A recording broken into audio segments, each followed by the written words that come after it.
Stories from friends or on TV often seem like something that happens to someone else, not you. But life has a way of humbling you, and in my case, it hit me like a freight train.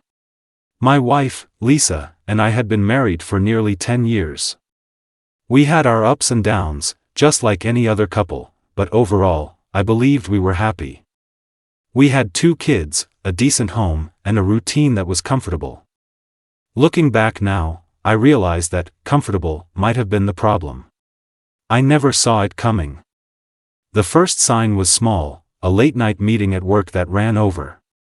It wasn't unusual, especially in my line of work, but then it happened again the next week and again. Soon, these late-night meetings became a regular thing. She would come home exhausted, barely speaking, and collapse into bed. I didn't push her about it, I trusted her. 6 months into this new pattern, I noticed her becoming distant, not just physically but emotionally. She wasn't the same. Our conversations were shorter, and her laughter, something that once filled our home, was practically non-existent. I chalked it up to stress at work and decided to give her space. After all, relationships have ebbs and flows, you can't expect the same level of passion every day. Right? Wrong.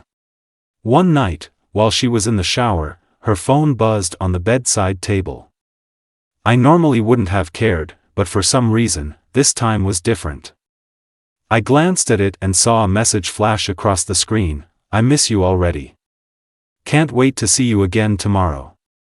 My heart sank. That was no work colleague.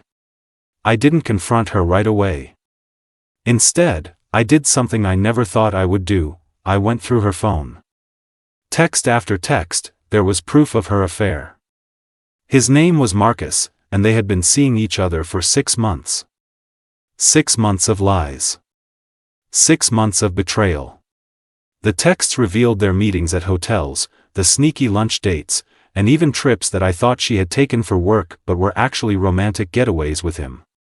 Every word I read felt like a knife in my chest. I was crushed, but I wasn't the type to act impulsively. Instead, I planned. Over the next few weeks, I gathered evidence.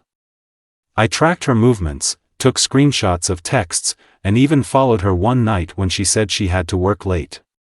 Sure enough, she met him at a restaurant across town, laughing, holding hands, kissing like teenagers.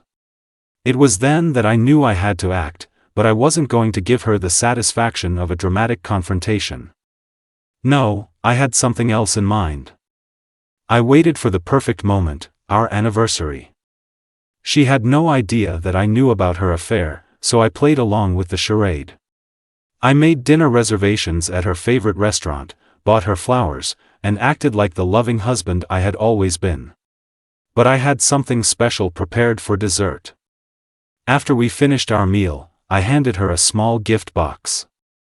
Inside was a handwritten note telling her I knew everything. Her face turned white as she read it. She looked up at me, speechless, her eyes wide with fear. I calmly told her that I was done, that I had spoken to a lawyer and she would be hearing from them soon. But that wasn't all. I wasn't just going to walk away and let her move on with her lover without any consequences. I had one last surprise for her. I sent Marcus a similar note, exposing her lies to him as well.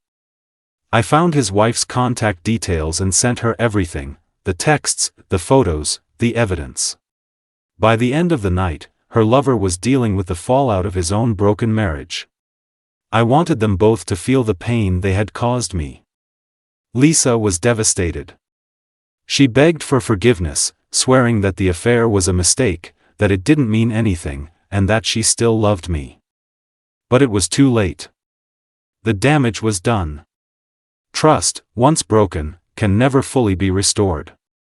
In the end, Lisa paid for her affair with the collapse of both her relationships, ours and Marcus's. They didn't last long after everything came to light. She moved out shortly after, and our divorce was finalized within a few months. As for me, it wasn't easy, but I eventually moved on. Sometimes the worst betrayals lead to the most important lessons. I realized that I deserved better, that my self-worth wasn't tied to someone else's actions. Now, I'm in a much better place, a place of peace, away from the lies and deceit that nearly destroyed me.